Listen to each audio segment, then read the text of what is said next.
Good morning students. आज हम बात करेंगे एएनएम कंपटीशन एग्ज़ाम प्रिपरेशन की। तो ये फुल हिंदी में और इंग्लिश मिक्स आपका कोर्स होगा। इसमें आपके सिलेबस के अकॉर्डिंग सारे टॉपिक्स जो हैं वो कवर किए जाएंगे और हिंदी इंग्लिश मिक्स आपको मिलेगा। इसके बाद जल्दी से शॉर्ट में आपको ये प्रिपरेशन होगी। डेली आपको इसकी क्लास अवेलेबल होगी। इस चैनल के थ्रू आप अपने एएनएम परमानेंट एग्ज़ाम के लिए फुल तैयारी आसानी से कर सकते हैं। आइए शुरू करते हैं आज का सेशन। तो पहला क्वेश्चन आपका, उप स्वास्थ्य केंद्र किस योजना के अंतर्गत आता है? उप स्वास्थ्य केंद्र को आपका सब सेंटर बोलते हैं इंग्लिश में।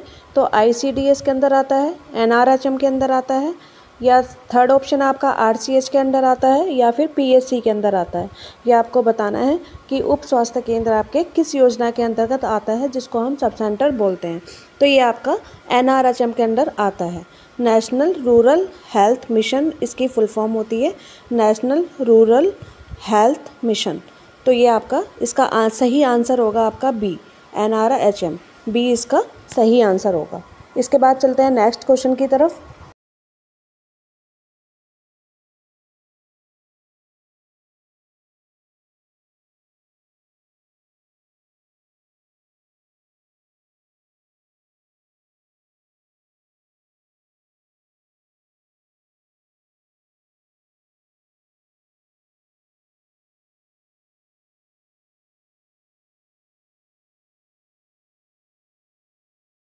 तो देखिए सेकंड क्वेश्चन है आपका, उप स्वास्थ्य केंद्र का मुख्य उद्देश्य क्या होता है?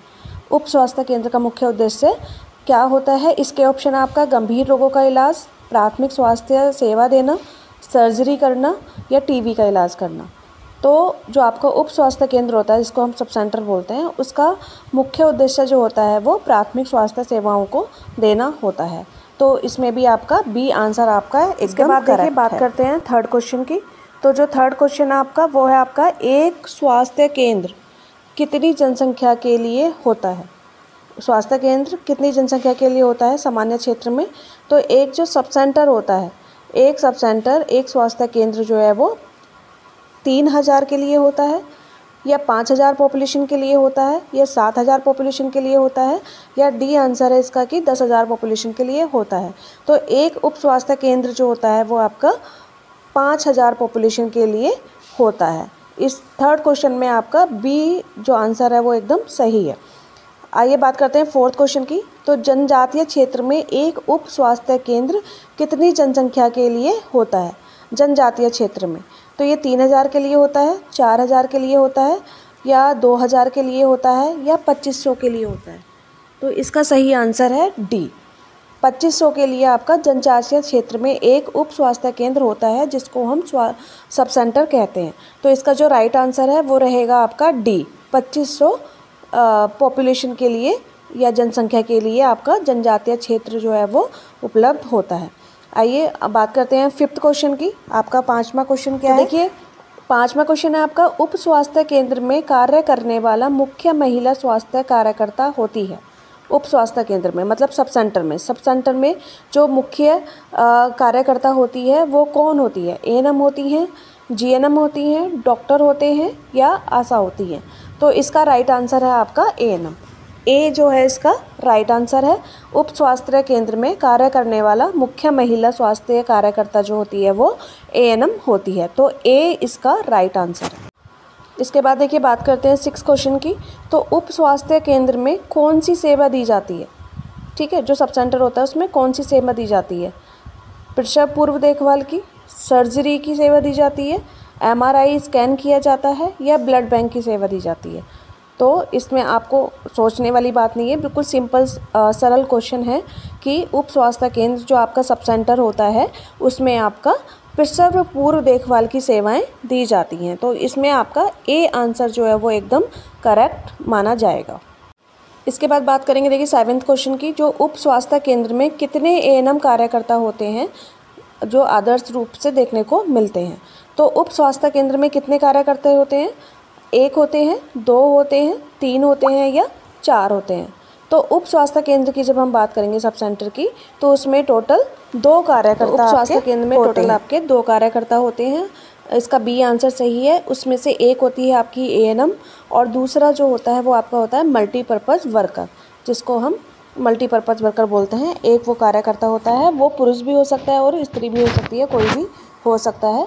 इस तरीके से 2 कार्यकर्ता आपके सब सेंटर पे होते हैं। अब बात करेंगे हम 8th क्वेश्चन की। तो देखिए, उप स्वास्थ्य केंद्र पर नियमित रूप से कौन से टीकाकरण किए जाते हैं? तो केवल BCG लगाया जाता है, केवल पोलियो लगाया जाता है, सभी यूनिवर्सल इम्यूनाइजेशन कार्यक्रम के अंतर्गत आते हैं, या कोई नहीं लगाया जाता? तो इसका जो राइट आंसर है वो आपका होगा सी, मतलब सभी जितने भी यूनिवर्सल इम्यूनाइजेशन कार्यक्रम के अंदर आते हैं वो सारे टीके आपके सब सेंटर पर लगाए जाते हैं। तो इसका राइट आंसर आपका सी होगा। आइए लेकर चलते हैं आपको 9th क्वेश्चन की तरफ। तो देखिए, 9th क्वेश्चन की जब हम बात करेंगे तो इसमें है आपका उप स्वास्थ्य केंद्र में कौन से रिकॉर्ड मुख्य रूप से बनाए जाते हैं? सब सेंटर में ऐसे कौन से रिकॉर्ड हैं जो मुख्य रूप से बनाए जाते हैं? तो इसका आंसर ऑलरेडी यहाँ पे दिया हुआ है, आप देख सकते हैं। तो बैंकिंग, स्वास्थ्य और टीकाकरण, इंजीनियरिंग या शिक्षा। तो इसमें आपको स्वास्थ्य और टीकाकरण के जो रिकॉर्ड होते हैं वो मुख्य रूप से बनाए जाते हैं। आइए बात करते हैं 10th वाले क्वेश्चन की।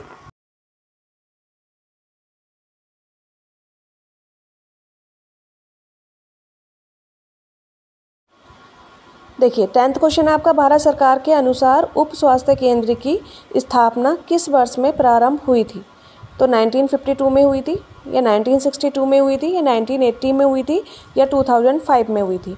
तो भारतीय सरकार के अनुसार जो सब सेंटर की स्थापना है वो 1952 में आपकी हुई थी। इस तरीके से ये 10 क्वेश्चन आपके कंप्लीट हो जाते हैं। आइए अब जल्दी से बाकी के 40 क्वेश्चंस का एकदम से रिवीजन कर लेते हैं, ज़्यादा टाइम वेस्ट नहीं करते हुए शॉर्ट में आपकी तैयारी कराएंगे, जिससे कि आपकी तैयारी। देखिए, आपका 11वां क्वेश्चन है, उप स्वास्थ्य केंद्र का पर्यवेक्षण कौन करता है? तो उप स्वास्थ्य केंद्र का जो पर्यवेक्षण करता है वो PSC का स्वास्थ्य पर्यवेक्षक करता है। मतलब जो अधिकारी होता है, जो प्राइमरी हेल्थ केयर का अधिकारी होता है, वो आपके सब सेंटर का परीक्षण करता है, उसकी जांच करता है। इसके बाद आपका 12वां क्वेश्चन है, 12th क्वेश्चन है, उप स्वास्थ्य केंद्र में किस प्रकार की डिलीवरी कराई जा सकती है? तो सामान्य नॉर्मल डिलीवरी आपकी उप स्वास्थ्य केंद्र पे कराई जा सकती है। जो कॉम्प्लिकेशन वाली डिलीवरी होती है उसको आप उप स्वास्थ्य केंद्र पे डिलीवर नहीं करा सकते हैं, उसके लिए आपको उसको रेफ़र करना पड़ेगा हायर सेंटर। इसके बाद 13 क्वेश्चन है आपका, एक उप स्वास्थ्य केंद्र में कितने बेड होने चाहिए? तो आपके जो सब सेंटर होता है उसमें कम से कम 1 से 2 बेड आपका सब सेंटर के पास होना चाहिए नॉर्मल डिलीवरी के लिए और ANC चेकअप के लिए। 14 क्वेश्चन है आपका, एक उप स्वास्थ्य केंद्र में उपलब्ध 14 क्वेश्चन है आपका, एक उप स्वास्थ्य केंद्र में उपलब्ध प्रमुख महिला कर्मचारी होती है। तो प्रमुख महिला कर्मचारी जो होती है वो आपकी ANM होती है, जिसको हम ऑक्सिलरी नर्स मिडवाइफरी भी बोलते हैं। और इसके साथ में एक मल्टीपर्पज़ वर्कर होता है, जो हमने अभी स्टार्टिंग वाले क्वेश्चन में पढ़ा था कि आपके उप स्वास्थ्य केंद्र पे 2 वर्कर होने चाहिए, उनमें से एक ANM होनी चाहिए और दूसरा जो है आपका मल्टीपर्पज़ वर्कर होना चाहिए। टोटल 2 स्टाफ आपके सब सेंटर पे कंपलसरी होते हैं। इसके बाद आपकी आशाएं होती हैं, आंगनवाड़ी होती हैं, है ना, और आपका जो 4th क्लास वर्कर होते हैं वो सब भी एडिशनल में आएंगे, लेकिन 2 वर्कर्स तो वहाँ पे कंपलसरी होने होते हैं। आइए 15 क्वेश्चन की बात करेंगे। तो उप स्वास्थ्य केंद्र का प्रमुख फोकस क्षेत्र कौन सा होता है? तो मातृ एवं शिशु स्वास्थ्य जो होता है वो उसका प्रमुख फोकस क्षेत्र होता है। फोकस मतलब इस पे उसको ज़्यादा फोकस करना है, इसके ऊपर उसको ज़्यादा काम करना है। तो एक उप स्वास्थ्य केंद्र का प्रमुख फोकस जो होता है वो मातृ एवं शिशु स्वास्थ्य होता है। इसके बाद 16 क्वेश्चन है, उप स्वास्थ्य केंद्र में सबसे महत्वपूर्ण दस्तावेज क्या होते हैं? तो रजिस्टर और रिकॉर्ड फाइलें जो होती हैं वो प्रमुख दस्तावेज होते हैं। वही आपने क्या काम किया है उस चीज़ को रिफ्लेक्ट करते हैं, उस चीज़ को बताते हैं कि आपने काम किया है वहाँ पे या नहीं किया है। इसके बाद 17th क्वेश्चन है आपका, स्वास्थ्य केंद्र में कौन सी योजना सबसे पहले लागू की गई थी? मतलब जो सब सेंटर है उसमें सबसे पहले कौन सी सेवाएं लागू की गई थी? तो राष्ट्रीय ग्रामीण स्वास्थ्य मिशन, जिसको हम NRHM बोलते हैं, ये सिटी में बाद में आया था। पहले ये जो NRHM के जो प्रोग्राम है वो सब सेंटर के माध्यम से सबसे पहले गांव वाले एरिया में चलाए गए थे। अब बात करते हैं हम 17 क्वेश्चन की। तो स्वास्थ्य केंद्र में कौन सी योजना सबसे पहले लागू की गई थी? अभी अभी हमने डिस्कस किया NRHM की। NRHM जो है वो राष्ट्रीय स्वास्थ्य ग्रामीण स्वास्थ्य मिशन है, जो सबसे पहले गाँव के एरियाज़ में और दूर वाले एरियाज़ में जो है वो एस्टेब्लिश हुआ था। इसके बाद 18 क्वेश्चन है आपका, उप स्वास्थ्य केंद्र में परिवार नियोजन सेवाओं में क्या शामिल है? ठीक है, मतलब आपका जो सब सेंटर है उसमें परिवार नियोजन में क्या क्या शामिल है?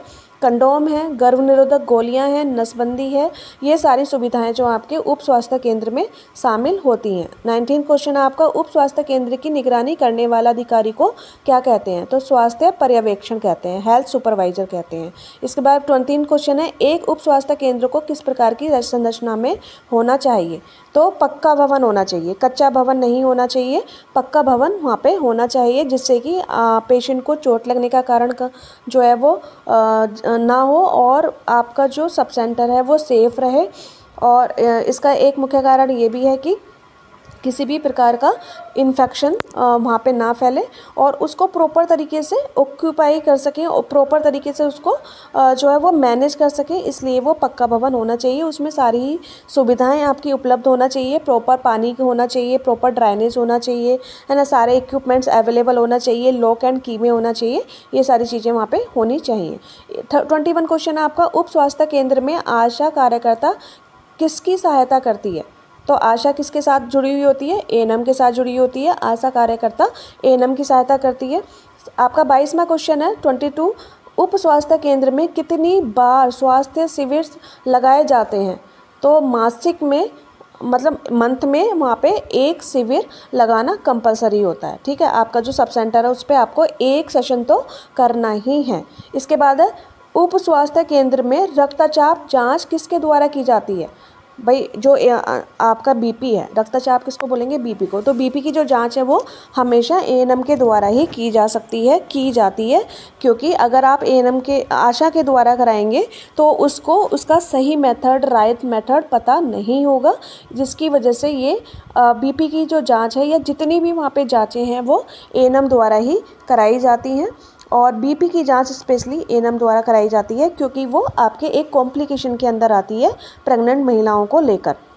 अगर उसका BP ज़्यादा है तो प्रेग्नेंट महिलाओं का हाई रिस्क में जाने का चांस ज़्यादा बढ़ जाता है। तो उसकी सही एक्यूरेट रीडिंग आ सके उसके लिए उप स्वास्थ्य केंद्र में रक्तचाप की जो जाँच होती है, जो BP की जाँच होती है, वो हमेशा उप स्वास्थ्य केंद्र पर ही ANM के द्वारा कराई जाती है। ठीक, इसके बाद हम आपको आगे लेकर चलते हैं। आपका 24 क्वेश्चन है, उप स्वास्थ्य केंद्र किस स्तर की स्वास्थ्य सेवाएं प्रदान करता है? तो देखिए, प्राथमिक स्तर की। प्राथमिक स्तर क्या होता है कि प्राथमिक स्तर मतलब सबसे पहले जो पेशेंट कांटेक्ट में आता है वो ANM के कांटेक्ट में आता है। इस तरीके से प्राथमिक स्तर जो होता है वो उप स्वास्थ्य केंद्र स्तर की सेवाएं देने में सबसे पहले होता है। और अगर प्राथमिक स्तर पर उसका समाधान हो जाता है तो ठीक है, और अगर प्राथमिक स्तर पर उसका समाधान नहीं हो पाता है तो हमें इस पेशेंट को फिर हायर सेंटर या डॉक्टर के पास रेफ़र करना होता है, वो इसका समाधान करते हैं। और अगर वो CSC PSC पे भी समाधान नहीं हो पाता है तो वो फिर आगे की साइड उसको रेफ़र करते हैं। आपका नेक्स्ट क्वेश्चन है, उप स्वास्थ्य केंद्र आपका उप स्वास्थ्य केंद्र में टीकाकरण हेतु कौन सी किट प्रयोग की जाती है?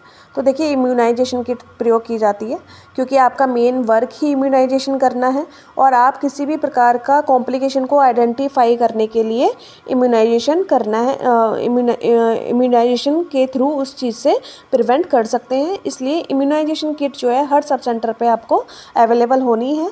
हमारा मेन फोकस जो है वो इम्यूनाइजेशन पे है, हर बच्चे को टीकाकरण मिल सके, हर बच्चा बीमारी से मुक्त हो सके, यही हमारा मेन उद्देश्य रहता है।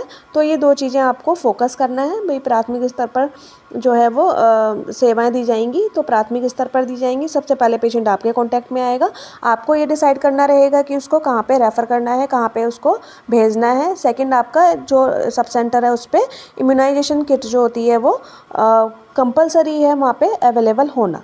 इसके बाद देखिए, हम आपको लेकर चलेंगे नेक्स्ट क्वेश्चन की तरफ, जो कि है 26। तो देखिए, उप स्वास्थ्य केंद्र का फीडिंग कौन करता है? फीडिंग मतलब उसकी एंट्री कौन करता है, उसको एंटर कौन करता है। तो उप स्वास्थ्य केंद्र का फीडिंग जो करता है वो केंद्र एवं राज्य सरकार दोनों करती हैं। जो केंद्र सरकार होगी वो उसकी फीडिंग करेगी, वो राज्य सरकार को जो राज्य सरकार होगी वो उसकी फीडिंग करेगी, वो केंद्र सरकार को भेजेगी, फिर केंद्र सरकार जो है उसको कंपाइल करके एक रिपोर्ट तैयार करेगी। इस तरीके से दोनों ही सरकारें इसकी फीडिंग करती हैं। ठीक, उसके बाद है देखिए उप स्वास्थ्य केंद्र में कौन सा दवा भंडारण यंत्र होता है, तो कोल्ड बॉक्स होता है। तो जितनी भी वैक्सीन होती हैं आपकी, उन सारी वैक्सीन का देख रेख करना, उनको मेंटेन करना, उनकी कोल्ड चेन को मेंटेन करना, उनकी स्टेबिलिटी बनाकर रखना, इन सब का जो जिम्मेदार होता है वो उप स्वास्थ्य केंद्र में कोल्ड बॉक्स के जरिए उस चीज़ को मेंटेन किया जाता है। ठीक, अगर कोल्ड बॉक्स नहीं होगा तो आपके वैक्सीन ख़राब होने के चांसेस बहुत ज़्यादा हो जाएंगे और आपके वैक्सीन ख़राब होने के चांसेस रहेंगे। 28 आपका क्वेश्चन है, एएनएम का मुख्य कार्य क्या होता है, तो टीकाकरण, डिलीवरी करना और प्राथमिक इलाज करना एएनएम का मुख्य जो है वो कार्य होता है। आपका 29 क्वेश्चन है, एक उप स्वास्थ्य केंद्र में कितने कमरों की आवश्यकता होती है, तो एक जो सब सेंटर होता है उसमें 3 से 4 कमरे होना चाहिए। ठीक, वो कंपलसरी है, क्योंकि आपको एक कमरा जो है वो आपका वेस्ट मैनेजमेंट के लिए चाहिए, एक आपका ओपीडी के लिए चाहिए जिसमें आप ओपीडी करेंगे, जिसमें आप चेकअप करेंगे, एक आपका डिलीवरी के लिए चाहिए, एक आपका मेडिकेशन के लिए चाहिए। इस तरीके से 3 से 4 कमरे आपके सब सेंटर पे होना अनिवार्य होता है। ठीक, इसके बाद है उप स्वास्थ्य केंद्र में कौन सी प्रमुख आपूर्ति होती है, तो दवाएँ दी जाती हैं, टीके लगाए जाते हैं और चिकित्सक उपकरण का आपूर्ति वहाँ पे की जाती है। मतलब कि जो सब सेंटर होता है आपका, उस पे आप दवाई देंगे पेशेंट को, उसका क्योंकि फ़र्स्ट टाइम वो आपके कांटेक्ट में आएगा तो आप उसको खाली हाथ तो नहीं भेज सकते हैं। इसके लिए आपको कुछ ना कुछ मेडिसिन, कुछ ना कुछ आपको पेशेंट के साथ में आईपीआर मेंटेन करने के लिए वहाँ पे करना पड़ेगा, जिसके रूप में आप दवाई दे सकते हैं। जो माएँ आ रही हैं, जो मदर आ रही हैं, जो और बच्चे आ रहे हैं, उनके लिए आप टीकाकरण कर सकते हैं। किसी को चोट लग गई है तो टीटी के टीकाकरण का उपलब्ध वहाँ पे करा सकते हैं और चिकित्सक उपकरण भी आप कर सकते हैं, जैसे फिजिकल एग्जामिनेशन वगैरह हुआ। ठीक, इसके बाद 31 क्वेश्चन है, उप स्वास्थ्य केंद्र में मासिक रिपोर्ट कौन भेजता है, तो एएनएम भेजती है, क्योंकि एएनएम ही वहाँ की अधिकारी होती है। एएनएम ही वहाँ पे सारे कार्य करने के लिए जो है औपचारिकता निभाती है। तो एएनएम जो है वो मासिक रिपोर्ट जो होती है, मंथली रिपोर्ट जो होती है, वो एएनएम के द्वारा भेजी जाती है।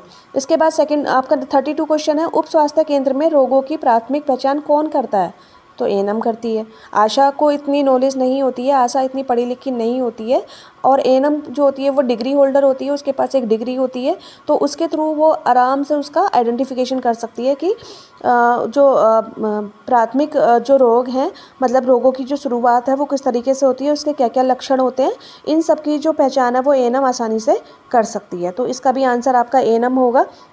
33 क्वेश्चन है आपका, उप स्वास्थ्य केंद्र में सबसे सामान्य रोग उपचार क्या होता है, तो देखिए मौसमी बुखार, दस्त और खांसी, ये 3 जो होते हैं ये सबसे ज़्यादा सामान्य रोगों में देखे जाते हैं। तो ये उप स्वास्थ्य केंद्र में सबसे सामान्य रोग जो है यही तीनों होंगे। इसके बाद है 35 क्वेश्चन आपका, उप स्वास्थ्य केंद्र में परिवार नियोजन सलाह कौन देता है, तो परिवार नियोजन सलाह भी आपकी एएनएम ही देगी, जिसको हम फैमिली प्लानिंग कहते हैं। इसके बाद 36 क्वेश्चन है, उप स्वास्थ्य केंद्र में सफाई की जिम्मेदारी किसकी होती है, तो सफाई कर्मचारी की होगी। सफाई कर्मचारी नहीं है तो आप उसको मल्टीपर्पज़ वर्कर से भी ये काम आसानी से करा सकते हैं। इसके बाद 37 क्वेश्चन है, उप स्वास्थ्य केंद्र किस योजना के तहत उपकरण प्राप्त करता है, तो देखिए एनएचएम के तहत। ठीक है, उप स्वास्थ्य केंद्र जो है वो एनएचएम के तहत कोई किसी भी प्रकार की उपकरण को प्राप्त कर सकता है इजीली। ये क्वेश्चन बहुत ज़्यादा इंपॉर्टेंट है, ये कई बार आपके एग्जाम्स में पूछे गए हैं, एग्जाम के प्रोस्पेक्टस से ही ये जो है बनाए गए हैं। इनको आप अच्छे से सोच लीजिए, क्योंकि छोटी छोटी गलतियाँ हमें जो है कई सारे सिलेक्शन होने से जो है वो पीछे रह जाती हैं। तो देखिए 38 क्वेश्चन आपका, उप स्वास्थ्य केंद्र में सबसे अधिक देखे जाने वाली रोग कौन से हैं, तो डायरिया, मलेरिया और टीबी, ये आपके सबसे ज़्यादा देखे जाने वाले रोग हैं जो आपको कम्युनिटी में देखने को मिलेंगे और जिनको आपको जांच करनी है। 39 क्वेश्चन है आपका, उप स्वास्थ्य केंद्र की स्थापना का आधार क्या होता है, तो उप स्वास्थ्य केंद्र की जो आधार है वो जनसंख्या होती है आपकी। जनसंख्या अभी हमने पीछे पढ़ा था क्वेश्चंस में कि आपके जो प्लेन एरियाज़ होते हैं उनमें 5000 की जो जनसंख्या होती है, 5000 की जो जनसंख्या होती है, उन पे एक एएनएम, एक सब सेंटर का निर्माण होता है। और हिल्स एरिया जो होते हैं, जो पहाड़ी एरिया होता है, उसमें 3000 की पॉपुलेशन पे या 2500 की पॉपुलेशन पे जो है वो जनसंख्या का निर्माण, सब सेंटर का निर्माण होता है। इसके बाद देखिए 40 क्वेश्चन देखिए, एएनएम का पूरा नाम क्या होता है, ऑक्सिलरी नर्स मिडवाइफरी होता है, सबको पता है। 41 क्वेश्चन है आपका, उप स्वास्थ्य केंद्र में बच्चा आपातकालीन सुविधा होती है, ठीक है, कौन सी? तो सीमित प्राथमिक देखभाल होते हैं, ठीक है। इसके अलावा कोई भी वहाँ पे आपातकालीन सुविधा नहीं होती है। ऐसा नहीं है कि पेशेंट मरने वाला है तो आप उसको वेंटिलेटर दे देंगे या किसी का ऑपरेशन कर देंगे, इस तरीके की सुविधा वहाँ पे अवेलेबल नहीं होती है। 42 क्वेश्चन है आपका, उप स्वास्थ्य केंद्र में कौन सा रजिस्टर नहीं होता है? तो बैंक रजिस्टर नहीं होगा। आशा का पूरा नाम क्या होता है? एक्रीडिएटेड सोशल हेल्थ एक्टिविस्ट, ये इसका आशा का फुल नेम होता है। एक्रीडिएटेड सोशल हेल्थ एक्टिविस्ट आशा का पूरा फुल फॉर्म होती है। ये आपके कई सारे एग्जाम्स में पूछी गई है। अब देखिए नेक्स्ट क्वेश्चन है 44, उप स्वास्थ्य केंद्र में किसे भेजा जाता है प्रसव के बाद देखभाल हेतु? तो उप स्वास्थ्य केंद्र में किसको भेजेंगे? एएनएम को भेजेंगे हम पेशेंट की देखभाल करने के लिए। इसके बाद नेक्स्ट क्वेश्चन है 45, उप स्वास्थ्य केंद्र में कौन सा टीका जन्म के समय दिया जाता है? तो देखिए बीसीजी दिया जाता है, सबको पता है। बीसीजी के साथ में आप ओपीवी दे सकते हैं, हेपेटाइटिस दे सकते हैं। ये 3 इंजेक्शन 0 डोज कहलाते हैं और ये तीनों इंजेक्शन आप जन्म के समय पे दे सकते हैं। उसके बाद आपका एक उप स्वास्थ्य केंद्र में कितनी आशाएँ कार्य करती हैं? तो देखिए क्षेत्र की जनसंख्या के अनुसार करती हैं। जो आशा हैं वो 1000 जनसंख्या पे एक आशा कार्य करती है। तो आपके एरिया में, आपके सब सेंटर एरिया में जितनी भी आपके पॉपुलेशन होगी उसके अकॉर्डिंग ही आपकी आशा का चयन होता है। अगर कोई जनसंख्या के बारे में पूछे तो 1000 पे रखी जाती है। उसके बाद देखिए आपका 47 क्वेश्चन है, उप स्वास्थ्य केंद्र में सबसे कम लागत में कौन सी सेवा मिलती है? तो प्राथमिक सेवाएं, स्वास्थ्य सेवाएं जो होती हैं वो सबसे कम लागत में आपको मिलती हैं। इसके बाद नेक्स्ट क्वेश्चन है, उप स्वास्थ्य केंद्र की निगरानी कितनी बार होती है? तो मासिक और त्रैमासिक, मतलब महीने में होगी और 3 महीने में एक बार उसकी निगरानी होगी। जो अधिकारी हैं आपके इतनी बार आपके सेंटर पे आएंगे। उसके बाद 49 क्वेश्चन है आपका, उप स्वास्थ्य केंद्र का संचालन कौन करता है? एएनएम करती है और एमपीडब्ल्यू करते हैं, मल्टीपर्पज़ वर्कर। ये हमने स्टार्टिंग में भी बताया था। इसके बाद 50 क्वेश्चन है आपका, उप स्वास्थ्य केंद्र किस स्तर पर आता है? तो देखिए उप स्वास्थ्य केंद्र जो है वो ग्राम स्तर पर आता है। ये कभी भी शहर में नहीं होता है, ये हमेशा गांव के एरिया में, स्लज एरिया में आपको देखने को मिलेगा। ये टोटल देखिए 50 क्वेश्चन आपको मैंने जल्दी से तैयार करा दिए हैं। इसी तरीके से आपको डेली क्वेश्चन मिलेंगे, इसी टाइप के क्वेश्चन आपके एग्जाम्स में आएंगे जो आपको हेल्प करेंगे आपके सिलेक्शन में। Thank you so much.